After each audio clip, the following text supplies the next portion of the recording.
de l'amour, crois-tu qu'au nom de l'amour, on est appelé à tout supporter, tout accepter, tout porter, tout subir, tout acquiescer, et surtout en restant gentil et à sa place? Quand je parle d'amour, ce n'est pas que la relation de couple aussi, ça peut être aussi en amitié également. Il y a des amitiés très fortes. Donc au nom de l'amour, quoi? Aimer inconditionnellement, c'est aimer et accepter l'autre comme il est totalement, sans vouloir le changer? Je l'ai tellement entendue, en fait, celle-là. Mais c'était totalement erroné, dans une vision totalement faussée. Ne rien dire, ne rien faire, attendre. Mais attendre quoi? Des miettes? Des restes? On appelle cela l'amour sacrificiel. Le silence, l'ignorance, l'exclusion, la mise de côté, le ghosting, la bouderie, la vengeance, le non-respect, l'insolence, et j'inventerai un mot, je ne sais même pas s'il existe, l'autinerie, manière d'être hautain, le mépris, le mensonge délibéré, les choses faites en cachette, sans oublier le nettoyage des traces de toutes choses faites pour ne pas laisser de choses visibles par peur d'eux, pour rester dans son monde de fausseté. Tout ça, c'est de la cruauté pure. Oui, pure et dure. Et ce n'est en aucun cas de l'amour. Tout géré par l'ego, par cet être protecteur que l'on a construit au fait, dissocié de notre âme, dissocié de notre être supérieur. Qui ait des blessures d'enfance, de la trahison, des déceptions d'avant, des peurs en tout genre, de s'ouvrir, de partager, d'aimer, ce n'est pas excusable.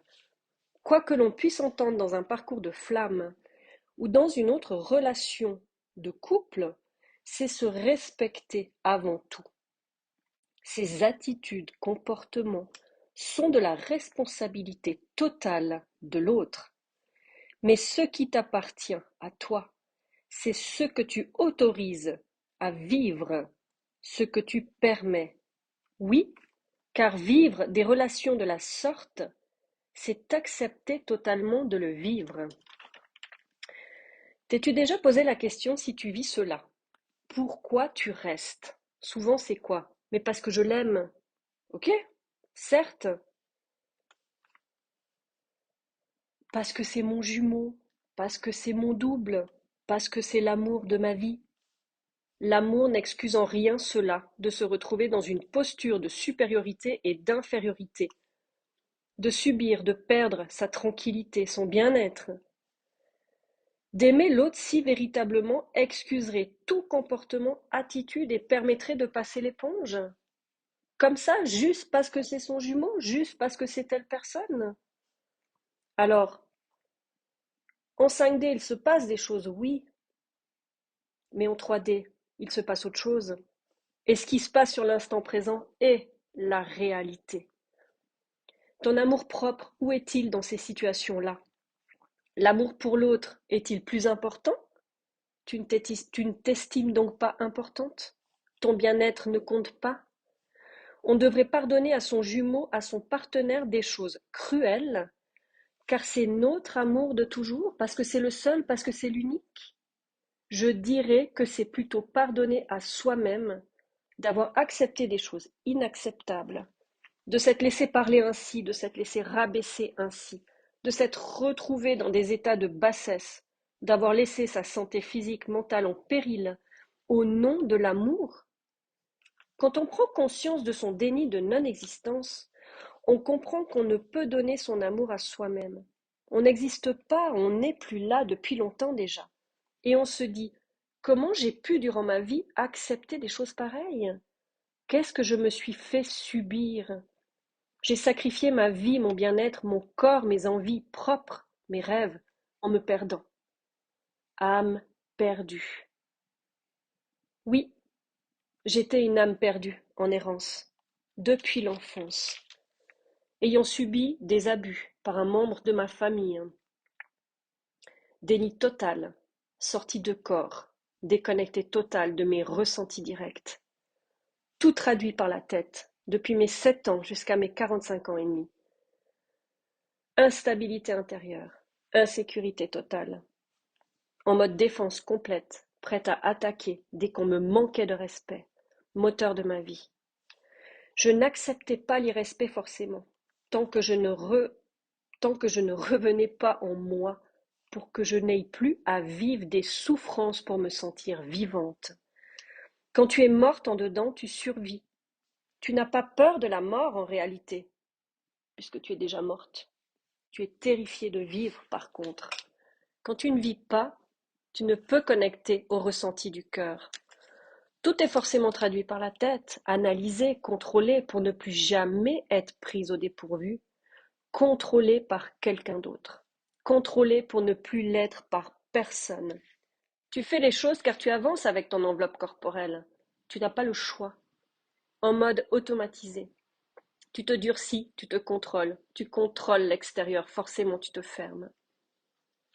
J'ai compris mon mode sentinelle à contrôler mon corps quand je dormais avec un homme, ou mes peurs injustifiées de me sentir persécutée, attaquée, en danger sans cesse. Pourquoi en forêt la nuit j'avais plus peur que quelqu'un débarque au milieu de la nuit et aucune crainte avec des animaux. Mon monde de contrôle mental. Mon mental a été ma force de vie, de survie, développée telle une machine de guerre, à prévoir absolument tout. Toute ma vie, on m'a reproché mon mental. Oh, tu penses trop. Oh, t'es trop ci. Oh, t'es trop ça. Oh, tu contrôles. Et ben finalement, ça a été ma survie. Et je dis merci à mon mental. Et j'accepte chacune des parties de moi.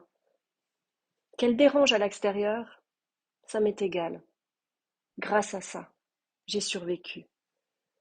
Pour revenir à l'amour, il y a ensuite cette rencontre incontrôlable, inexpliquée, tombée du ciel, qui arrive au moment où tu es capable de vivre des choses à un degré jamais vécu.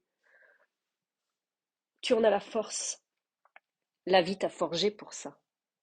Pour enfin venir te rechercher dans le noir, l'étincelle qui brûle absolument tout sur son passage, pour renaître à ta véritable essence avant tout ça.